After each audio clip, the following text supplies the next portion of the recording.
하늘을 올려다보면 언제나 우리 곁을 비추는 거대한 별이 있어요. 그 이름은 태양입니다. 우리는 그저 따뜻한 빛과 생명의 원천으로만 태양을 떠올리지만 사실 그 내부에서는 상상을 초월한 폭발과 변화가 끊임없이 일어나고 있죠. 지금부터 이 거대한 불덩어리 속으로 들어가 우주의 심장이라 불리는 태양의 진짜 얼굴을 만나보겠습니다. 태양을 이해하기 위해서는 먼저 그 탄생의 비밀부터 파헤쳐야 해요. 약 46억 년 전 우리 은하의 한적한 구석에서 거대한 분자 구름이 조용히 떠다니고 있었습니다. 이 구름은 상상을 초월하는 크기였어요. 수백 광년에 걸쳐 펼쳐져 있었고 그 질량은 태양 질량의 수백만 배에 달했죠. 그런데 이 평화로운 구름에 갑작스러운 변화가 찾아왔어요. 근처에서 발생한 초신성 폭발의 충격파가 구름을 강타한 것입니다. 마치 잔잔한 호수에 돌을 던진 것처럼 이 충격파는 구름의 일부를 압축시키기 시작했습니다. 압축된 영역은 점점 더 밀도가 높아지면서 자체 중력에 의해 수축하기 시작했어요. 이때 흥미로운 현상이 일어났습니다. 진스 불안정성이라고 불리는 물리법칙에 따라 구름은 하나의 거대한 덩어리로 뭉치지 않고 여러 개의 작은 덩어리들로 분열했어요. 그중 하나가 우리 태양의 전신인 원시별 핵이었죠. 원시별 핵은 계속해서 주변 물질을 흡수하며 성장했습니다. 더 많은 물질이 모일수록 중심부의 압력과 온도는 급격히 상승했어요. 수백만 년이 흘러 중심 온도가 섭씨 1000도에 도달했을 때 드디어 기적이 일어났습니다. 수소 원자핵들이 융합하여 헬륨으로 변환되기 시작한 것이에요. 바로 이 순간이 태양이 진정한 별로 탄생한 순간이었죠. 핵융합 반응이 시작되면서 태양은 내부에서 외부로 밀어내는 복사압과 자체 중력 사이에 완벽한 균형을 찾게 되었어요. 이를 정수압 평형이라고 하는데 이 균형 덕분에 태양은 수십억 년 동안 안정적으로 에너지를 방출할 수 있게 된 것입니다. 그런데 태양의 내부 구조는 생각보다 훨씬 복잡해요. 중심부터 살펴보면 먼저 핵이 있습니다. 태양 반지름의 약 25%를 차지하지만 전체 질량의 거의 절반이 여기에 집중되어 있어요. 밀도는 상상을 초월해서 1세제곱센티미터당 약 160g에 달합니다. 이는 철보다 20배나 더 밀도가 높은 수치예요. 핵에서는 매 초마다 약 6억 톤의 수소가 헬륨으로 변환되면서 430만 톤의 질량이 순수 에너지로 전환됩니다. 아인슈타인의 유명한 공식 2제곱제곱미터에 따라 이 작은 질량 손실이 엄청난 에너지를 만들어내는 거죠. 매초 300만 대의 자동차에 해당하는 질량이 에너지로 바뀌고 있다고 생각해 보세요. 하지만 핵에서 생성된 에너지가 태양 표면에 도달하기까지는 놀라운 여정을 거쳐야 해요. 핵융합으로 생성된 고에너지 광자들은 주변의 밀도 높은 플라스마와 끊임없이 충돌하면서 흡수되고 재방출되기를 반복합니다. 마치 밀집된 군중 속에서 출구를 찾아 헤매는 사람처럼 광자들은 무작위적인 경로를 따라 천천히 바깥쪽으로 이동해요. 이 과정에서 광자들의 에너지는 점차 감소합니다. 처음에는 감마선이었던 것이 X선을 거쳐 최종적으로는 가시광선이 되는 것이죠. 그리고 이 여행에는 무려 수십만 년이라는 시간이 걸려요. 지금 여러분이 보고 있는 햇빛은 수십만 년 전에 태양 중심부에서 시작된 여행의 결과물인 셈입니다. 핵 바깥쪽에는 복사대가 있어요. 태양 반지름의 약 70%까지 뻗어있는 이 영역에서는 에너지가 주로 복사를 통해 전달됩니다. 온도는 중심부의 1500만 도에서 점차 200만 도까지 떨어지고 물질의 밀도도 함께 감소해요.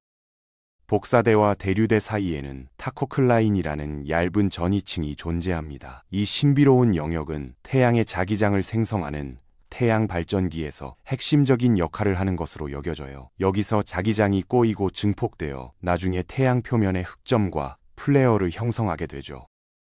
대류대에 들어서면 에너지 전달 방식이 완전히 바뀝니다. 이곳에서는 뜨거운 플라스마가 거대한 대류세포를 형성하며 표면으로 상승해요. 이 과정은 끓는 물과 비슷하지만 그 규모는 상상을 초월합니다. 각 대류세포의 직경은 수천 킬로미터에 달하고 초당 수백 미터의 속도로 움직여요. 이 물질을 움직이는 데 필요한 에너지는 허리케인 100억 개의 위력에 맞먹습니다. 마침내 광구에 도달하면 광자들은 자유의 몸이 되어 두께 약 500km의 2층에서 플라스마는 충분히 희박해져서 빛이 끊임없이 재흡수되지 않고도 우주로 빠져나갈 수 있습니다. 우리가 보는 태양의 밝은 표면이 바로 여기에요.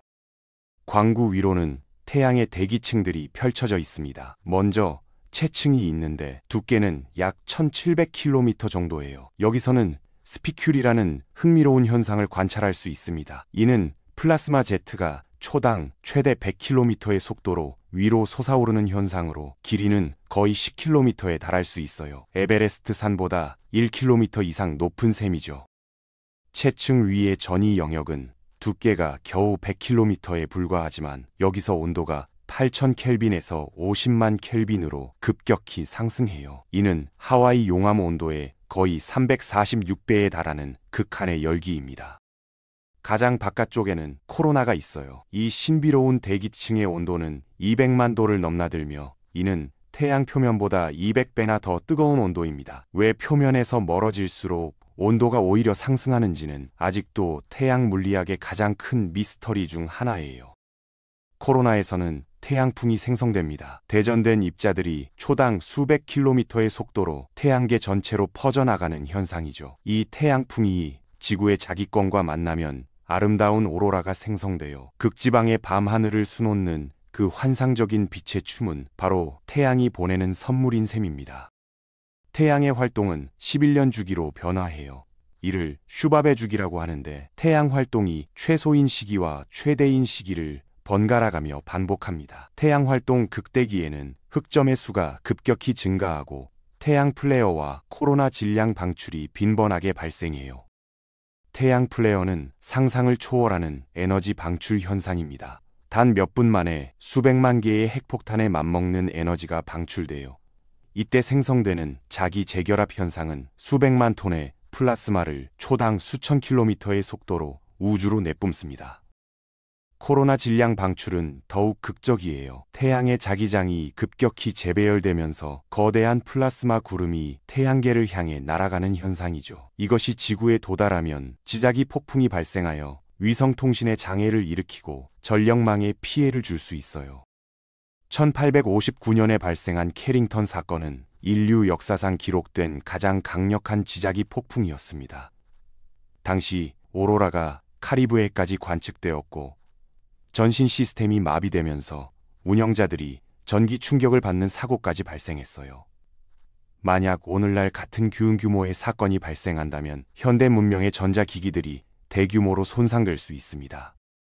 태양의 11년 주기는 지구 생명체에도 미묘한 영향을 미쳐요. 새들의 산란 시기가 변화하고 일부 동물들의 이동 경로가 달라지기도 합니다. 심지어 인간의 건강에도 통계적으로 유의미한 영향을 미친다는 연구 결과들이 나오고 있어요. 태양 활동 극대기에 태어난 사람들이 특정 질환에 걸릴 확률이 약간 높다는 보고도 있습니다.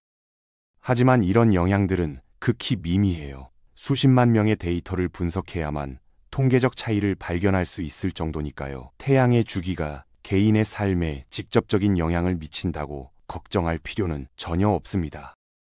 오히려 태양 활동 극대기는 창의성과 적응력의 증가와도 연관이 있다는 흥미로운 연구 결과도 있어요. 어쩌면 8만 년 전 인류의 뇌가 추상적 사고 능력을 갖게 된 것도 태양 활동과 관련이 있을지 모릅니다. 그렇다면 우리가 지금 우주를 인식하고 탐구할 수 있는 능력 자체가 태양의 선물일 수도 있는 거죠. 현재 과학자들은 파커 태양 탐사선과 솔라 오비터라는 두 개의 혁신적인 우주선을 통해 태양을 연구하고 있어요. 파커 탐사선은 2024년 12월 24일 태양 표면에서 616만 킬로미터 떨어진 지점까지 접근했습니다. 이는 인류가 만든 물체가 태양에 가장 가까이 간 기록이에요. 이 거리에서 온도는 최대 1400도에 달하고 탐사선은 시속 69만 2000km라는 인류 역사상 가장 빠른 속도로 이동했어요. 탐사선을 보호하기 위해 11cm 두께의 특수 탄소 복합재 방열판을 사용했습니다. 이 방열판은 항상 태양을 향해 있어서 뒤쪽의 정밀 장비들을 보호해요. 솔라 오비터는 조금 더 멀리서 태양을 관찰하지만 대신 고해상도 이미지를 촬영할 수 있는 능력을 갖추고 있습니다. 4,300만 킬로미터 거리에서 태양의 캠프파이어라고 불리는 작은 폭발 현상들을 발견했어요. 이는 태양 표면에서 발생하는 소규모 자기장 교란으로 인한 현상입니다. 이 두 탐사선을 통해 우리는 태양의 소리까지 들을 수 있게 되었어요. 물론 우주에는 소리가 전파되지 않지만 과학자들이 압력파와 입자의 진동을 소리로 변환한 것이죠. 태양풍의 소리는 마치 발전기가 돌아가는 것 같은 전기적인 느낌을 주고 램뮤어파는 신비롭고 아름다운 멜로디를 들려줍니다. 휘슬러 모드 파동의 소리는 더욱 극적이에요. 지구에서는 번개가 칠 때 가끔 들을 수 있는 작은 딸깍거리는 소리지만 태양에서는 끊임없는 울부짖음으로 변합니다. 이는 태양의 자기권에서 끊임없이 무언가가 일어나고 있다는 증거예요. 태양의 미래도 흥미진진합니다. 현재 태양은 주계열성 단계에 있어서 안정적으로 수소를 헬륨으로 융합하고 있어요. 하지만 시간이 지나면서 핵심부에 헬륨 재가 쌓이고 있습니다. 헬륨은 수소보다 융합하기 어려워서 결국 태양은 더 뜨거워져야 해요. 이 과정에서 태양의 밝기는 점진적으로 증가하고 있어요. 태양이 탄생한 이후로 이미 30% 정도 밝아졌습니다. 앞으로 50억 년 후에는 중심부의 수소가 모두 소진되어 태양이 적색거성으로 진화할 것이에요. 적색거성이 된 태양은 현재보다 수백 배 크기로 팽창하여 수성과 금성을 삼킬 것이고 지구까지 위험에 빠뜨릴 수 있어요. 하지만 걱정할 필요는 없습니다. 그때까지는 아직 50억 년이나 남았으니까요. 그 후 태양은 외층을 벗어버리고 중심부만 남게 돼요. 이것이 백색 외성입니다. 지구 크기 정도로 작아지지만 밀도는 엄청나게 높아서 찻숟가락 한 개 분량이 코끼리만큼 무거울 것이에요. 백색 외성은 천천히 식어가면서 우주의 끝까지 존재할 거예요. 태양을 연구하는 것은 단순히 학문적 호기심을 만족시키는 것 이상의 의미가 있어요. 태양의 활동을 이해함으로써 우리는 우주 날씨를 예측하고 위성과 전력망을 보호할 수 있습니다. 또한 다른 별들의 행동을 이해하는 열쇠이기도 해요. 우주에는 태양과 비슷한 별이 수천억 개 존재합니다. 각각의 별 주변에는 행성들이 돌고 있을 가능성이 높아요. 태양을 이해하는 것은 이 모든 외계 행성계들을 이해하는 첫걸음인 셈이에요. 태양의 연구는 또한 핵융합 에너지 개발에도 중요한 정보를 제공해요. 지구에서 태양과 같은 핵융합 반응을 안전하게 구현할 수 있다면 인류는 거의 무한한 청정 에너지를 얻을 수 있을 거예요. 이는 기후변화 문제를 해결하고 인류 문명을 한 단계 더 발전시킬 수 있는 열쇠입니다.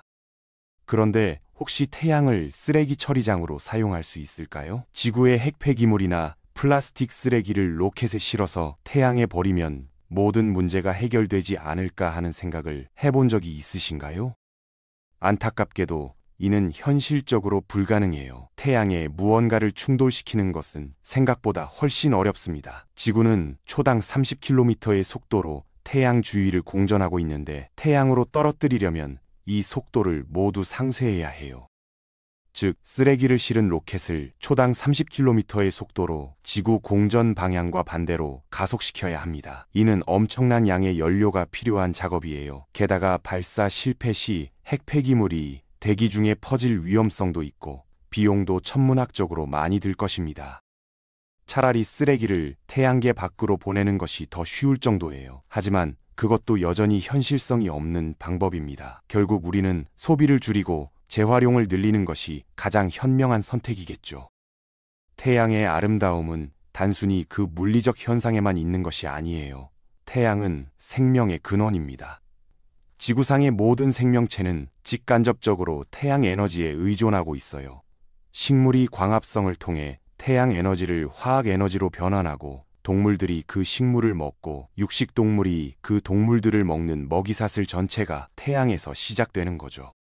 그런 의미에서 우리는 모두 별의 자녀라고 할 수 있어요. 우리 몸을 구성하는 탄소, 질소, 철 등의 원소들은 모두 별의 내부에서 핵융합을 통해 만들어진 것들입니다. 태양보다 더 무거운 별들이 생을 마감하며 초신성 폭발을 일으킬 때 이 원소들이 우주로 퍼져나갔고 그것들이 모여서 새로운 별과 행성, 그리고 생명체를 만들어낸 것이죠.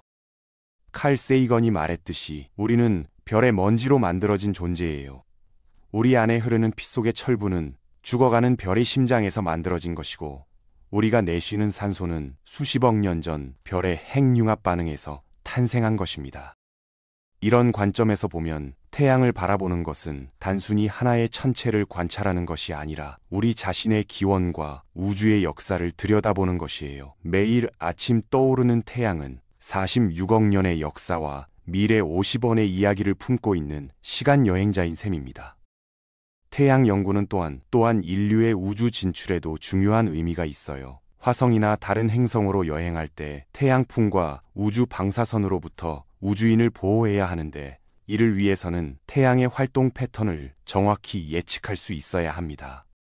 미래의 인류가 다른 별계로 여행한다면 그 목적지의 별들도 태양과 비슷한 원리로 작동할 것이에요. 태양을 이해하는 것은 우주 어디서든 별과 행성계를 이해할 수 있는 보편적 지식을 쌓는 것과 같습니다. 태양의 신비는 아직도 무궁무진해요. 코로나가 왜 표면보다 뜨거운지, 태양풍이 어떻게 가속되는지, 11년 주기의 정확한 메커니즘은 무엇인지 등 수많은 질문들이 여전히 답을 기다리고 있습니다. 파커 탐사선과 솔라 오비터가 보내오는 새로운 데이터들은 이런 미스터리들을 하나씩 풀어나가는 데 도움이 되고 있어요. 어쩌면 몇 년 후에는 태양에 대한 우리의 이해가 완전히 바뀔 수도 있습니다. 태양을 연구하는 것은 또한 겸손함을 가르쳐줘요. 우리가 매일 보는 이 친숙한 존재가 사실은 상상을 초월하는 복잡성과 신비로움을 간직하고 있다는 것을 깨닫게 되거든요. 과학이 발전할수록 우리는 더 많은 것을 알게 되지만 동시에 모르는 것도 더 많아진다는 역설을 태양이 잘 보여줍니다. 특히 최근 발견된 태양의 나노플레어라는 현상은 정말 흥미로워요. 이는 태양 표면에서 발생하는 아주 작은 폭발들인데, 각각의 에너지는 작지만 수없이 많이 발생해서 코로나를 가열하는 주요 원인일 수도 있다는 가설이 제기되고 있습니다. 마치 수많은 작은 폭죽들이 터지면서 거대한 불꽃놀이를 만들어내는 것과 비슷한 개념이에요. 또한 태양의 자기장 구조도 점점 더 복잡한 모습을 드러내고 있어요. 단순한 쌍극자 구조가 아니라 다중극자 구조를 가지고 있으며, 이것이 태양 활동 주기의 불규칙성을 설명할 수 있을 것으로 보입니다. 17세기 말부터 18세기 초까지 약 70년간 지속된 마운더 극소기처럼 태양 활동이 장기간 억제되는 현상도 이런 복잡한 자기장 구조와 관련이 있을 것으로 추정돼요. 태양의 진동 현상인 태양 지진학도 놀라운 발견들을 가져다주고 있습니다. 태양 표면에서 관측되는 5분 주기의 진동을 분석하면 태양 내부의 구조와 회전 속도, 온도 분포를 알아낼 수 있어요. 마치 지구의 지진파를 분석해서 지구 내부를 들여다보는 것과 비슷한 원리죠.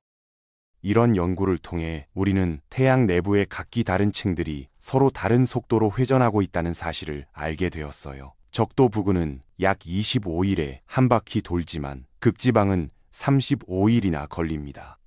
이런 차등 회전이 바로 태양의 복잡한 자기장 구조를 만들어내는 핵심 요인 중 하나예요. 태양 연구는 기후변화 연구에도 중요한 기여를 하고 있습니다. 태양 상수라고 불리는 태양의 총 에너지 출력은 완전히 일정하지 않아요. 11년 주기에 따라 약 0.1% 정도 변화하는데, 이는 작은 변화처럼 보이지만 지구 기후에는 미묘한 영향을 미칠 수 있습니다. 더 긴 시간 규모에서 보면 태양의 밝기 변화는 더욱 극적이에요. 수십만 년에서 수백만 년 주기로 태양 활동이 변화하면서 지구의 빙하기와 간빙기 사이클에 영향을 미쳤을 가능성이 높습니다. 물론 현재의 급격한 기후변화는 인간 활동에 의한 온실가스 증가가 주원인이지만, 자연적인 기후변동을 이해하기 위해서는 태양 활동의 장기적 변화를 연구하는 것이 필수적이에요. 다음에 일출을 보실 때 그 아름다운 광경 뒤에 숨어있는 장대한 이야기를 떠올려 보세요. 수십만 년 전 태양 중심부에서 시작된 광자의 여행, 46억 년 전 분자 구름의 붕괴로 시작된 태양의 탄생, 그리고 미래 50억 후까지 이어질 태양의 진화 과정 말이에요. 그 순간 여러분은 단순히 아름다운 풍경을 감상하는 것이 아니라 우주의 역사와 미래, 생명의 기원과 운명을 동시에 목격하고 있는 것입니다. 태양은 우리에게 에너지만 주는 것이 아니라 우주와 자연, 그리고 우리 자신에 대한 깊은 통찰도 선사해주고 있어요. 이렇게 태양은 과거와 현재, 미래를 잇는 시간의 다리이자 지구와 우주를 연결하는 공간의 다리이며 과학과 철학을 아우르는 지혜의 보고입니다. 우리의 가장 가까운 별인 태양을 이해하는 여정은 결국 우리 자신과 우주를 이해하는 여정과 다르지 않은 것이죠.